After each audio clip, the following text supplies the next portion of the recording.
Hello, my YouTube family. I hope you all had a blessed day. So many books have been written by the winners of wars depicting their stories. I think it is time for our story to be told. I encourage all of you to research for yourselves and learn the true history of our people. Teachers, you can use these videos to teach lessons in your Black History class.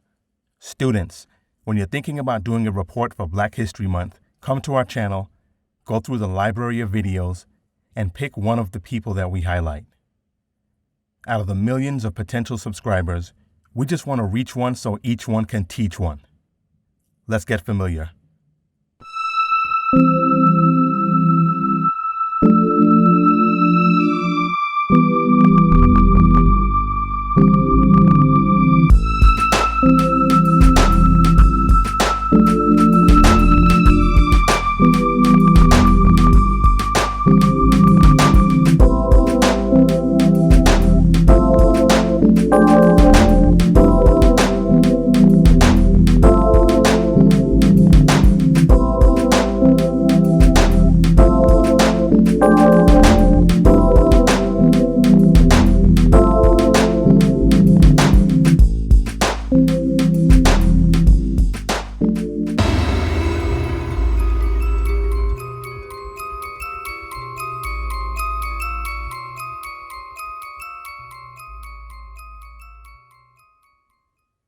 In today's episode, we take a look at the Red Summer.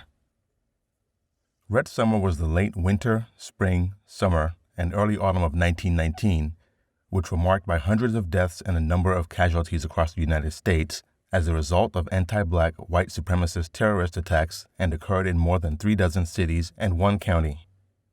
In most instances, whites attacked African Americans.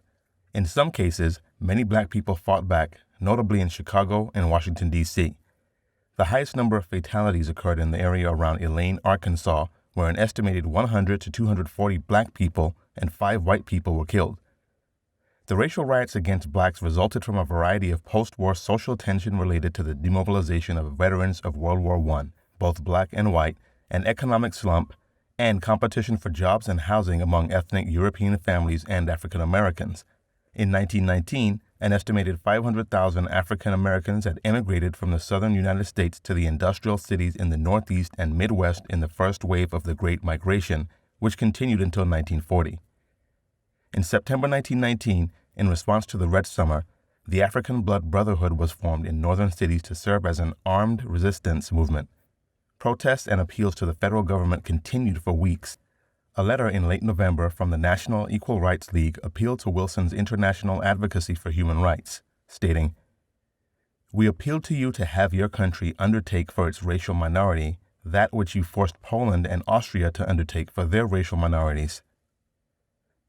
The report by Dr. George Edmund Haynes of October 1919 was a call for national action. It was published in the New York Times and other major newspapers. Haynes noted that lynchings were a national problem. As President Wilson had noted in a 1918 speech, from 1889 to 1918, more than 3,000 people had been lynched. 2,472 were Black men and 50 were Black women. Haynes said the states had shown themselves unable or unwilling to put a stop to lynchings and seldom prosecuted the murderers. The racist attacks in 1919 were widespread and often indiscriminate, but in many places, they were initiated by white servicemen and centered upon the 380,000 Black veterans who had just returned from the war, defending the country that hates them because of their skin color. Because of their military service, Black veterans were seen as a particular threat to Jim Crow and racial subordination, notes a report by the Equal Justice Initiative. Indeed, many African American soldiers returned from the war armed with a renewed determination to fight segregation and a near constant barrage of brutality. By the end of 1919, about 1 million African Americans had fled segregation and a total lack of economic opportunities in the South for northern cities. Between 1910 and 1920, the Black people in Chicago grew by 148% and in Philadelphia by 500%, creating massive anxiety amongst white people in northern cities that Black people were taking jobs, housing, and security from them. Washington, D.C. had a vibrant Black middle class that in many ways epitomized Black people's slow but expanding economic and social advances.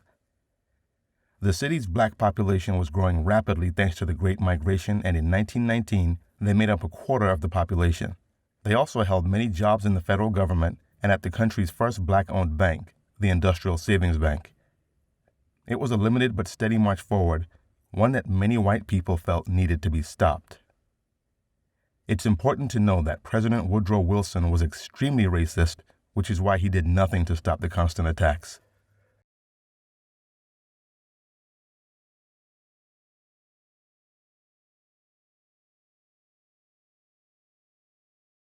Listen, let me say something.